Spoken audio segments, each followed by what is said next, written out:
الحمد لله والصلاة والسلام على رسول الله أما بعد رب اشرح لي صدري ويسر لي أمري واحلل عقدة من لساني يفقهوا قولي رب زدني علما اللهم رب زدني علما. سيرة النبي صلى الله عليه وسلم. رسول اللہ صلی اللہ علیہ وسلم کی کشتی رکانہ رضی اللہ عنہ پہلوان کے ساتھ. رکانہ ابن عبد یزید ابن ہاشم ابن عبد المطلب ابن عبد مناف ابن قصی ابن کلاب ابن مرہ ابن لؤی ابن غالب ابن فہر القرشی المطلبی. رکانہ العجلة بنت العجلان ابن البياع من بني سعد ابن لیث ابن بکر ابن کنانہ. یہ جو واقعہ اور قصہ ہے یہ صحیح السیرہ النبوی للالبانی میں بھی ذکر ہے اور صفحہ نمبر 217 اور السیرۃ النبوی لابن کثیر جلد نمبر 2 صفحہ نمبر 82 اور سیرہ ابن ہشام جلد نمبر 1 صفحہ نمبر 391. یہ سند کے لحاظ سے ضعیف ہے، انشاءاللہ آخر میں ہم ذکر کریں گے. اور پہلے یہ واقعہ انشاءاللہ آپ سماعت فرمائیں. اس کے بعد جو سنن ابو داود اور ترمذی میں بھی اس کے حوالے سے جو روایات ہیں وہ بھی سند کے لحاظ سے ضعیف ہے، انشاءاللہ وہ آخر میں ذکر کریں گے بتوفیق اللہ وعونہ. دعوت اسلامیہ کے انہی مشکل ایام میں ایک دن رسول اللہ صلی اللہ علیہ وسلم کی رکانہ رضی اللہ عنہ سے کہیں تنہائی میں ملاقات ہو گئی، جو آپ صلی اللہ علیہ وسلم کا بڑا شدید مخالف اور قریش کا سب سے طاقتور آدمی تھا. آپ نے اس سے کہا، اے رکانہ، کیا تم اللہ سے نہیں ڈرو گے اور میری دعوت کو قبول نہیں کرو گے؟ تو اس نے کہا، اگر مجھے یقین ہو جاتا کہ تمہاری بات سچ ہے تو میں تمہاری پیروی کرتا. آپ صلی اللہ علیہ وسلم نے اس سے کہا، اگر میں تمہیں بچھاڑ دوں تو کیا تمہیں یقین ہو جائے گا کہ میری بات حق ہے؟ اس نے کہا، ہاں. آپ صلی اللہ علیہ وسلم نے کہا، پھر آگے بڑھو اور مجھ سے کشتی لڑو. چنانچہ آپ صلی اللہ علیہ وسلم نے اسے بچھاڑ دیا اور اسے زمین پر دے مارا اور اسے بالکل بے بس کر دیا. آپ صلی اللہ علیہ وسلم نے اسے پھر دوبارہ بچھاڑ دیا. اور اسی طرح ابو بکر الشافعی نے ابن عباس رضی اللہ عنہما سے ایک سند کے ذریعے روایت کی ہے، جو کہ یہ اس کو عمدہ سند کہتے ہیں، لیکن یہ عمدہ نہیں ہے، سند کے لحاظ سے ضعیف ہے، کہ نبی کریم صلی اللہ علیہ وسلم نے جس سے کشتی لڑی تھی اس کا نام یزید ابن رکانہ تھا. اسے آپ صلی اللہ علیہ وسلم نے 3 بار بچھاڑا اور ہر بار 100 بکریوں کے عوض. جب تیسری بار آپ صلی اللہ علیہ وسلم نے اسے بچھاڑا تو اس نے کہا، اے محمد صلی اللہ علیہ وسلم، تم سے پہلے آج تک کسی نے میری پیٹھ زمین سے نہیں لگائی تھی اور تم سے زیادہ کوئی میرے نزدیک مبغوض نہیں تھا، اور آپ میں گواہی دیتا ہوں کہ اللہ کے سوا کوئی معبود نہیں اور یہ کہ تم اللہ کے رسول ہو. تو آپ صلی اللہ علیہ وسلم اس سے الگ ہو گئے اور اس کی بکریاں اسے واپس کر دی.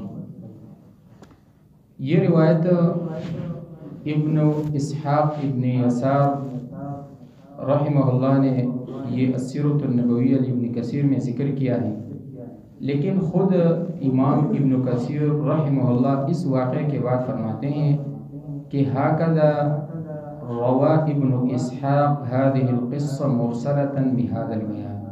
یہ جو ابن اسحاق نے اس قصہ کو ذکر کیا ہے، یہ مرسل روایت کے ذریعے سے اس کو ذکر کیا ہے. اور مرسل وہ روایت ہوتے ہیں، ضعیف روایت کی قسم ہے، کہ جو ایک تابعی ڈائریکٹ ایک بات نبی صلی اللہ علیہ وسلم سے ذکر کرے بلا واسطہ صحابی.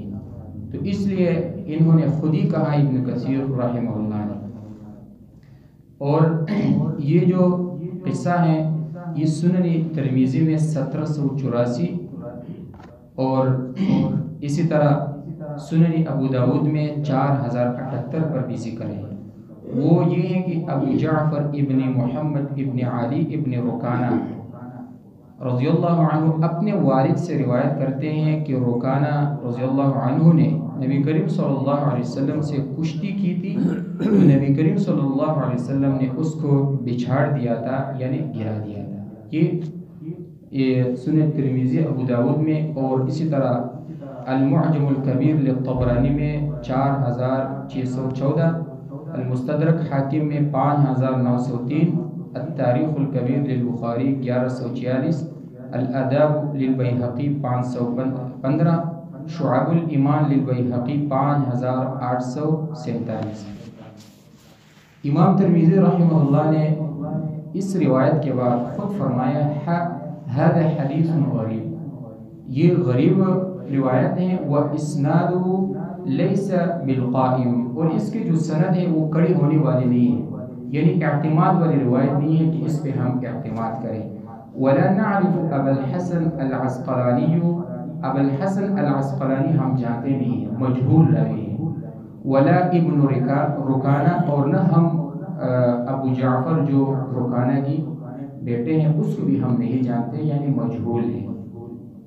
اور یہ جتنے بھی کتابوں کا میں نے ذکر کیا ان سال میں اسی جو ہے نا سند کے ساتھ کہ ابو جعفر اور ساتھ ابو الحسن العسقلانی، اسی سند کے ساتھ، ان دونوں راویوں کے سند کے ساتھ یہ جتنے بھی کتابوں کا میں نے ذکر کیا وہ روایت اسی سند کے ساتھ ہے.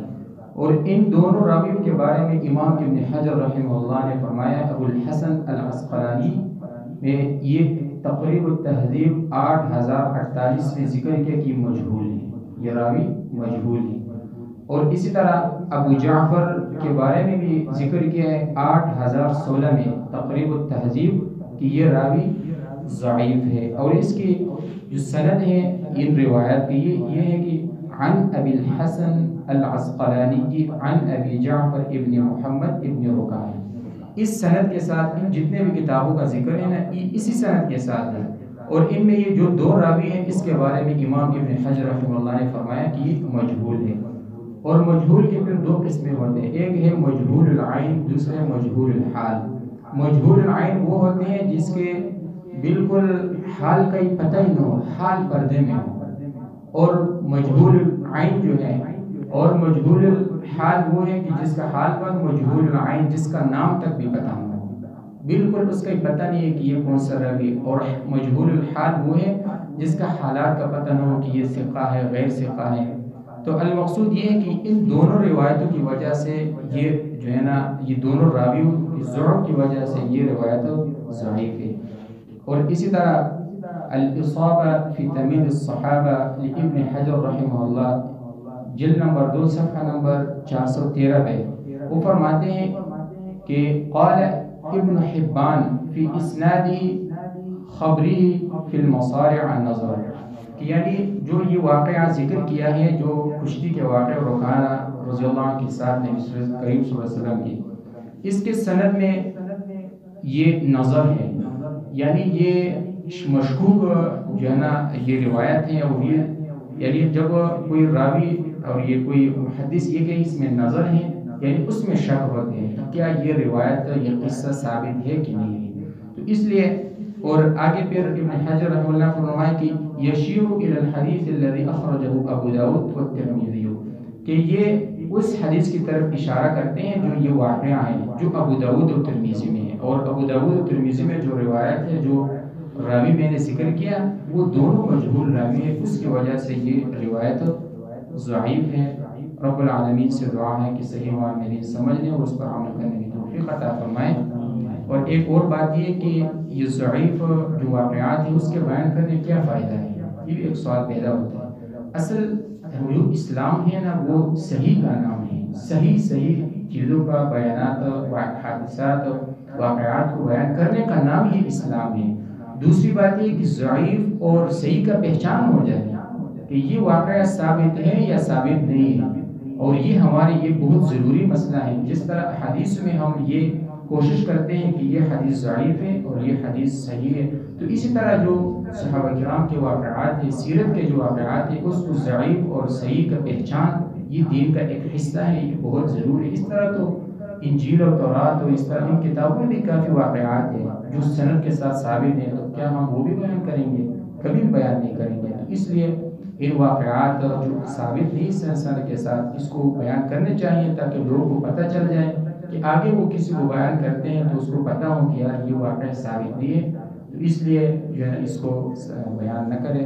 رب العالمین سے دعا ہے کہ صحیح معلوم دین سمجھنے اور اس پر عمل کرنے کی توفیق عطا فرمائے. هذا من عند والله أعلم بالصواب.